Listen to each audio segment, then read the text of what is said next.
అందరికీ నమస్కారం. అందరికీ దీపావళి పండుగ శుభాకాంక్షలు. దీపావళి అంటే దీపాల పండుగ అని మన అందరికీ తెలుసు.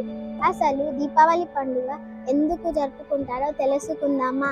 దీపావళి ముందు రోజు నరక చతుర్దశి జరుపుకుంటారు. ఈ రోజు శ్రీకృష్ణుడు నరకాసుని సంహరించాడు. దీన్ని చీకటి తొలగిన రోజుగా భావిస్తారు.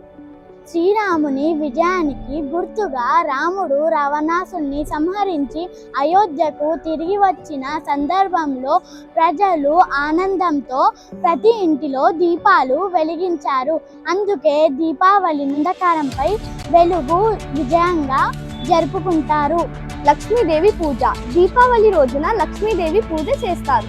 సంపద, ఆరోగ్యం, ఐశ్వర్యం కలగాలని కోరుకుంటారు. వ్యాపారవేత్తలు ఈ రోజున కొత్త హిసాబ్ పుస్తకాలు అంటే లెక్కల పుస్తకాలు మొదలు పెడతారు.